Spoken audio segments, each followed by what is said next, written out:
සුබ දවසක් ඔයාලා හැමෝටම. ඔයාලා මේ එකතු වෙලා ඉන්නේ Binary Tech YouTube channel එකත් එක්ක.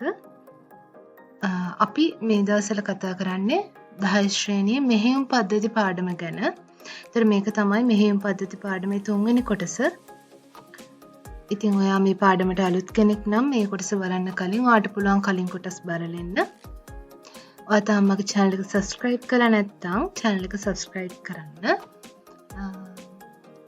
ඉතින් අපි අද පාඩම් පටන් ගමු.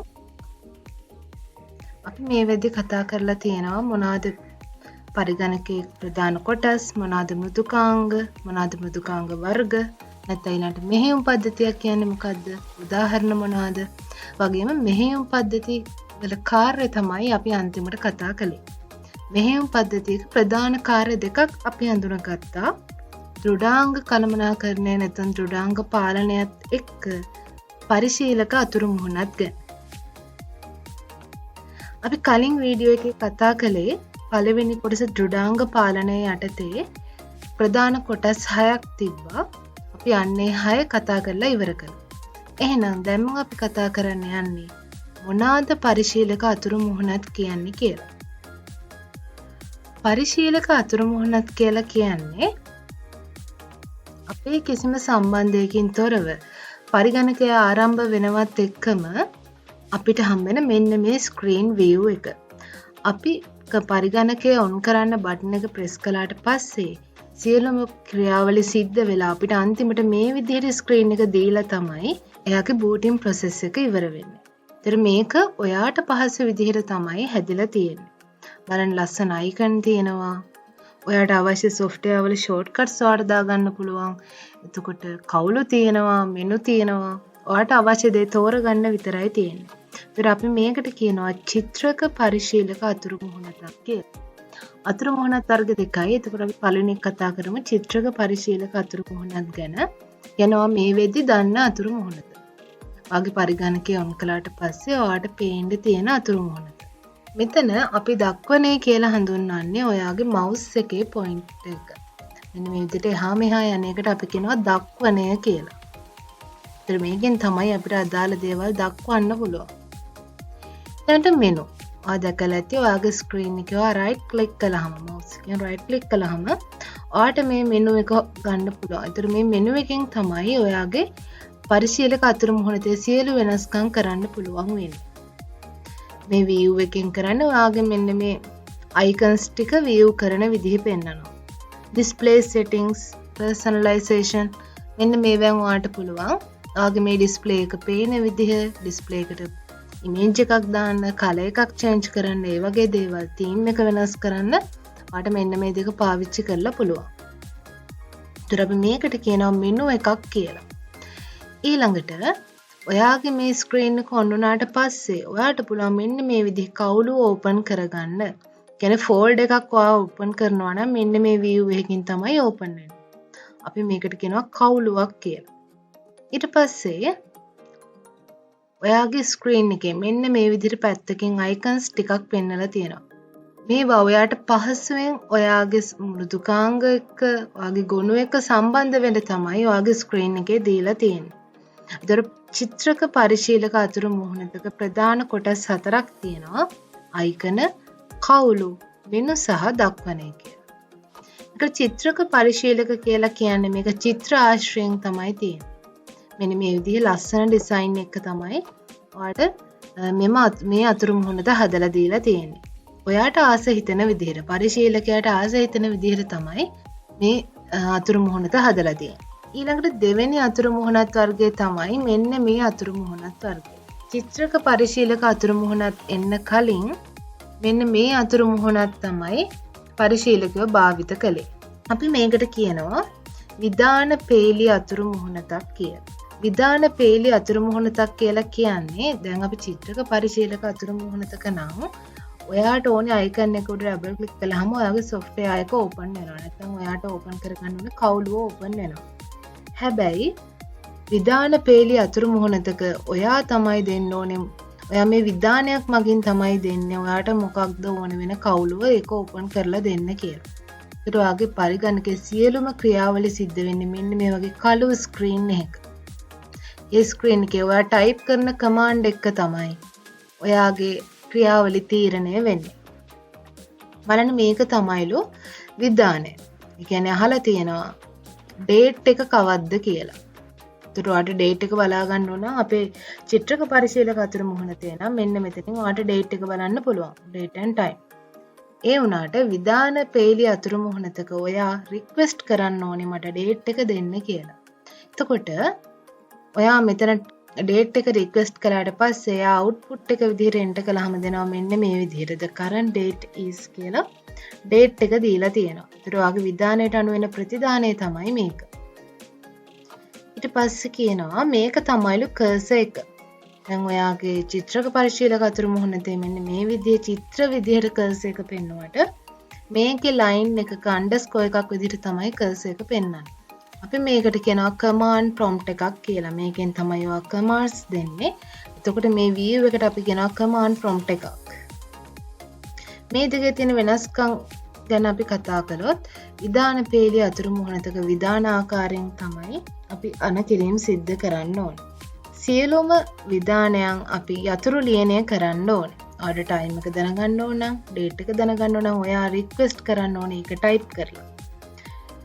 ඊට අමතරව ඔයා නිශ්චිත විධාන දැනගෙන ඉන්න ඕනේ. ඒකට ඩේට් එක බලන්න නම් ඔයා ඩේට් කියලා ගහන්න ඕනේ කියලා ඔයා දැනන් ඉන්නවා. ටයිම් එක බලන්න නම් ටයිම් කියලා ගහන්න ඕනේ කියලා ඔයා දැනන් ඉන්නවා. එතකොට අදාළ විධාන ඔයාට පාඩම් තියෙන්න ඕනේ. එහෙනම් මේක කරන්න පුළුවන් හොඳ පළපුරුද්දක් තියෙන කෙනෙකුට විතරයි. නැත්නම් ඒ සම්බන්ධව අධ්‍යාපනය ලැබලා ඕනේ පරිගණකය භාවිත කරනවා කියන තැනට එන්න. අනිත් ප්‍රධාන කාරණය තමයි මේක පරිශීලකයාට මිත්‍රශීලී අතුරු මුහුණතක් නෙමෙයි. මේක දැක්කහමම අපිට තේරෙනවා අපිට මේක පාවිච්චි කරන්න එපා වෙන විදිහ අතුරු මුහුණතක්. කිසිම ආසාවක් ඇති වෙන්නේ නැහැ ලියන්න ඕනේ. ඒතර මේක පරිශීලක මිත්‍රශීලී අතුරු මුහුණතක් නොවේ. අපි චිත්‍රක පරිශීලක අතුරු මුහුණත ගැන කතා කළොත් ඕනම ආධුනිකයෙකුට ඒ කියන්නේ අලුතින්ම කම්පියුටරේ පාවිච්චි කරන්න ගන්න කෙනෙකුට කිසිම දැනුමක් නැතුව මේක පාවිච්චි කරන්න පුළුවන්. එයා try කරලා බලන්න පුළුවන්. ඩබල් ක්ලික් කරලා බලන්න පුළුවන්. රයිට් ක්ලික් කරලා බලන්න පුළුවන් මොකද වෙන්නේ කියලා. කර්සර් එක හැම මෙහා ගෙනියන්න පුළුවන්. එතකොට මේක ඕනෑම ආධුනික පරිශීලකයෙකුට භාවිත කරන්න පුළුවන්. පරිශීලකයාට මිත්‍රශීලී අතුරු මුහුණතක් වෙනවා. මොකද මේක දැක්කහම යූස් කරන්න හිතෙන විදිහ අතුරු මුහුණතක්. ඒතර මේකේ විධාන පේලි භාවිත කරන්නේ නැහැ. කමාන්ඩ්ස් භාවිත කරන්න ඕනේ නැහැ අපිට ක්‍රියාවලිය සිද්ධ කරගන්න.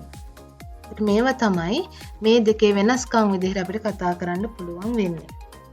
ඊළඟට අපි යන්නේ උපයෝගිතා වැඩසටහන. උපයෝගිතා වැඩසටහන් කියලා කියන්නේ මේ උපයෝගිතා මෘදුකාංග. අපි කතා කළා කලින් මේවයෙන් කරන්නේ අපේ පරිගණකයේ කාර්යක්ෂමතාව. එහෙම නැත්නම් ක්‍රියාකාරීත්වය වැඩි දියුණු කිරීම. නැත්නම් අඛණ්ඩව පවත්වාගෙන යෑම. ගැටලු निराකරණය කර ගැනීම. අන්න ඒ දේවල් වලට තමයි මේ උපයෝගිතා වැඩසටහන් භාවිත වෙන්නේ. ඒතර අපි යෙදුම් මෘදුකාංග කතා කළේ අපිට අවශ්‍ය දේවල් කරගන්න මෘදුකාංග විදිහට. ඒකට Microsoft Office, Excel, Paint එන්න මේ වගේ දේවල්. එතකොට අපිට ඕන දේවල් කරගන්න තමයි අපි ඒව භාවිත කළේ. චිත්‍රයක් ඇඳ ගන්න, ડોකියුමන්ට් එකක් හදා ගන්න. හැබැයි උපයෝගිතා වැඩසටහන් භාවිත කරන්නේ මේ දේවල් කාර්යක්ෂමව පවත්වාගෙන යන්න. ඒ කියන්නේ කම්පියුටර් ස්ලෝ වුණොත් අපිට ડોකියුමන්ට් එකක් හදා ගන්න අමාරුයි. ඒ වගේ ප්‍රශ්න නැති කරගන්න තමයි උපයෝගිතා මෘදුකාංග නැත්නම් උපයෝගිතා වැඩසටහන් අපි පරිගණකයේ භාවිත කරන්නේ. එතකොට මේ එකින් එක දක්වලා තියෙන්නේ උපයෝගිතා වැඩසටහන් වලට ඔයාට ගන්න පුළුවන් උදාහරණ. අපි බලමු මොනවද මේවෙන් කරන්න පුළුවන් කියලා. පළවෙනි එක උපස්ථ මෘදුකාංග. ඔයා උපස්ථයක් කිව්වහම ඔයාට අඳුරගන්න බැරි වුණාට ඔයා දන්නවා ඇති බෑකප් එකක් දානවා කියන්නේ මොකක්ද කියලා. ඔයාට අත්‍යවශ්‍ය ගුණයක් මොකක් හරි හදිසි සිදුවීමකින් නැති වෙලා යන එක නවත්තන්න ඔයා කොතනට හරි කොපියක් ඔය ෆයිල් එකේ කොපියක් තව කොහේ හරි ස්ටෝර් කරලා තියෙනවට අපි කියනවා උපස්ථයක් තියාගන්න. එහෙම නැත්නම් බෑකප් එකක් දානවා. ඒතර මෙන්න මේ මෘදුකාංග වලට අපි කියනවා උපස්ථ මෘදුකාංග කියලා. ඊළඟට අපිට අඳුරගන්න පුළුවන් වෙන්නේ තැටි සුපරීක්ෂණය කියන උදාහරණ. තැටි සුපරීක්ෂණය කියලා කියන්නේ ඔයාගේ තියෙන hard drive එතකොට ඔයා ෆ්ලොපි එකක් දාලා තියෙනවා ඒ ෆ්ලොපි ඩිස්ක් එක ඉගෙන නම්මේ තැටි දෘඩ තැටි වල මොනවා හරි දෝෂයක් තියෙද කියලා සුපරීක්ෂණය කරනවට කියනවා තැටි සුපරීක්ෂණය කියලා. ඒත් මේක පාවිච්චි කරන්නේ තැටි වල දෝෂ තියෙනවා නම් අඳුන ගන්න. ඊළඟ උදාහරණේ තැටි ප්‍රතිභාගීකරණය. ඒතර තැටි ප්‍රතිභාගීකරණය කියලා කියන්නේ ඔයා හાર્ඩ් ඩිස්ක් එකක් භාවිත කරන්න කියන්නේ දෘඩ තැටිය භාවිත කරගෙන යද්දී හිස් අවකාශ ඇති වෙනවා. මෙන්න මේ හිස් අවකාශ එකට එකතු කරලා ඔයාට තාම මොනා හරි ස්ටෝර් කරන්න සේව් කරන්න පුළුවන් විදිහට ලොකු අවකාශයක් හදනවට කියනවා තැටි ප්‍රතිභාගීකරණය කියලා. ඊළඟට ගොනු එහෙම නැත්නම් දත්ත සංකෝචනය. මේ කියන්නේ ලොකු කැපැසිටි එකක් තියෙන ඩොකියුමන්ට් එකක් කියලා හිතන්නකො අපි සරලව හිතමු ෆිල්ම් එකක්. GB එකක් විතර සයිස් එක වෙනවා. එතකොට මේවා විශාල ධාරිතාවයක් තියෙන ගොනු විදිහට තමයි සැලකන්නේ. එයාට පුළුවන් මේවා පරිවර්තනය කරන්න අඩු ධාරිතාවයක් තියෙන ගොනුවට. ඒකේ තියෙන ලොකු ධාරිතාවය ඔයාට පොඩි ධාරිතාවයකට වෙනස් කරන්න පුළුවන්. අපි මේකට කියනවා සංකෝචනය කරනවා කියලා. ඊළඟට කාර්ය කළමනාකරු. කාර්ය කළමනාකරු තමයි පරිගණකයේ ක්‍රියාත්මක වෙන ක්‍රියාවලි ක්‍රමලේඛන පිළිබඳ ඔයාට හැම තොරතුරක්ම සපයන්නේ. ඒතර පරිගණකයේ ඔයා ටාස්ක් මැනේජර් ඕපන් කරපු ගමන් නැත්නම් ටාස්ක් මැනේජර් තමයි කාර්ය කළමනාකරට ඉංග්‍රීසි වලින් කියන්නේ. එතකොට ඔයාගේ පරිගණකයේ ටාස්ක් මැනේජර් ඔයාට ඔන් කරලා බලන්න පුළුවන්. ඔයා මොනවා හරි වැඩ කරන ගමන් ඉද්දී ටාස්ක් මැනේජර් ඕපන් කළොත් ඔයාට පේනවා ඔයා ඒ වෙද්දී පරිගණකයේ ක්‍රියාත්මක කරලා තියෙන සියලුම ක්‍රියාවලි ඕපන් කරගෙන ඉන්න හැම software එකක්ම එයා පෙන්නනවා. ඒකට කොච්චර ඔයාගේ මෙමරි එකේ කොටසක් අයින් වෙලාද කොච්චර ස්පීඩ් එකකින් වැඩ කරනවද මේ හැම දෙයක්ම කාර්ය කළමනාකරුගෙන් ඔයාලට බලා ගන්න පුළුවන්. ඊළඟට පද්ධති දෝෂ නිශ්චය කිරීමේ මෙවලම්. ඒ කියන්නේ ඔයාගේ පරිගණකයේ ජාලයක් තියෙනවා නම් ඒ ජාලයේ තියෙන මෘදුකාංග දෘඩාංග වල මොනවා හරි දෝෂ තියෙනවා නම් අඳුනගන්න මේ පද්ධති දෝෂ නිශ්චය කිරීමේ මෙවලම් වලින්. ඒතර මේකෙන් අඳුනගන්නේ ඔයා සම්බන්ධ වෙලා ඉන්න පරිගණක ජාලයේ එහෙම නැත්නම් ඔයාගේ පරිගණකයේ දෝෂ හඳුනා ගැනීම තමයි මේකෙන් සිද්ධ කරන්නේ. ප්‍රතිවෛරසි මෘදුකාංග කිව්වහම ඔයාලා දැනටමත් දන්නවා ඔයාගේ කම්පියුටර් එකට වෛරස් එකක් ඇවිල්ලා තියෙනවා. ඒ වෛරස් එක හඳුනා ගැනීම ඉවත් කිරීම වගේම පරිගණකයේ සියලුම වෛරස් වලින් ආරක්ෂා කර ගැනීමේ ක්‍රියාවලි ටික පටන් ගන්න මේ ප්‍රතිවෛරස මෘදුකාංගය මගින්. ඊළඟ ක්ලිප් බෝඩ් එක කියලා කියන්නේ ඔයා සාමාන්‍යයෙන් පරිගණකයේ වැඩ කරද්දී ඔයා මොනවා ටයිප් කර ඉන්න ගමන් නම් ඔයා නිතරම ටයිප් කරන්න වෙන වචන ටිකක් කොපි කරගෙන ඒක ඔයාගේ පහසුවට පේස්ට් කර ඔයාට පුළුවන් ඔයාගේ වැඩේ කරගෙන යන්න. නැත්නම් ඉමේජ් එකක් කොපි කරලා තව තැනකට ගේන්න. මෙන්න මේ ඔයා తాවකාලිකව කොපි කරගන්න එක. ඔයා ආපහු පේස්ට් කරනකම් ඔයා දන්නවද කොහෙද තියාගන්නේ කියලා. මෙන්න මේ ක්ලිප් බෝඩ් එකේ තමයි ඔයා කොපි කරගන්න දේ తాවකාලිකව සේව් කරලා තියාගන්න. සාමාන්‍යයෙන් ඔයා අන්තිමටම කොපි කරපු එක කොපි කරලා සේව් කරගත්ත ක්ලිප් බෝඩ් එකේ තියෙන ෆයිල් එක ඔයාගේ පරිගණකේ ෂට් ඩවුන් කරන කම්ම ස්ටෝර් කරගෙන ඉන්න. ඔයා පැය දෙකක් තිස්සේ වැඩ කළත් මුලින්ම කොපි කරගත් එක ඒ පැය දෙකට පස්සෙත් ඔයා පේස්ට් කළොත් ඔයාට පේස්ට් කරගන්න පුළුවන්. ඒ කියන්නේ කොපි කරගත් එක පරිගණකේ ෂට් ඩවුන් කරාට පස්සේ නම් නතර මේ අතුරුදහන් වෙන්නේ. මේ ක්ලිප් බෝඩ් කියන එක වැඩ කරන්නේ తాවකාලික මතකයක් විදිහට. ඒතරවා කොපි කරගන්න හැම දෙයක්ම తాවකාලිකව ස්ටෝර් කරන්නේ මේ ක්ලිප් බෝඩ් එක. ඊළඟට දත්ත සමමුහූර්ත කරන මෘදුකාංග.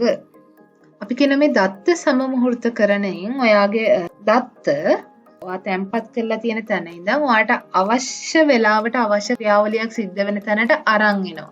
ඊට පස්සේ ඔයා ආපහු ඔයාගේ ක්‍රියාවලිය ඉවර වෙලා දත්ත ටික ආයි වෙනස් කරලා සේව් කළොත් ආයි ඔයාගේ ලොකේෂන් එකට ඔයාගේ දත්ත ටික අරන් යනවා. මෙන්න මේ ක්‍රියාවලියේ අතරමැද ඉන්න කෙනා තමයි මේ දත්ත සමමුහූර්ත කරන මෘදුකාංගය කියලා කියන්නේ. ඒතර මොකක් හරි කාර්යයක් ඔයා ස්ටෝර් කරලා තියෙන data ටිකකින් කරනවා නම් ඔයා ස්ටෝර් කරලා තියෙන තැන ඉඳන් ඔයාගේ ක්‍රියාවලිය සිද්ධ වෙන තැනට වෙනකන් එහා මෙහා ගෙන යාම තමයි මෙතනින් සිද්ධ වෙන්නේ. ඊළඟට තැටි බෙදීම. මේ කියන්නේ ඔයා දැකලා ඇති ඔයා පරිගණකයට දාලා තියෙන එක දෘඩ තැටියයි වුණාට අපිට පුළුවන් දෘඩ තැටිය කොටස් කිහිපයකට බෙදලා පෙන්නන්න. මෙන්න මේක තමයි තැටි බෙදීම කියලා කියන්නේ. ඒ කියන්නේ ඔයාගේ හાર્ඩ් ඩිස්ක් එක ඇත්තටම කෑලි වලට කඩනවා නෙමෙයි. තාර්කිකව අපිට පුළුවන් කොටස් දෙක තුනකට බෙදලා ඔයාගේ ඩොකියුමන්ට් සේව් කරගන්න පහසු වෙන විදිහට භාවිත කරන්න. ඊළඟට ස්ක්‍රීන් සේවර්. ස්ක්‍රීන් සේවර් කියන්නේ ඔයා වැඩ කරන්නේ නැති වෙලාවට. ඔයා පරිගණකයේ ඔන් එකේ තියලා ඔයා කොහෙට හරි ගියොත් ඔයා එද්දි එක්ක ස්ක්‍රීන් එක ඔෆ් වෙලා තියෙනවා. නැත්නම් ස්ලීප් ගිහිල්ලා තියෙනවා.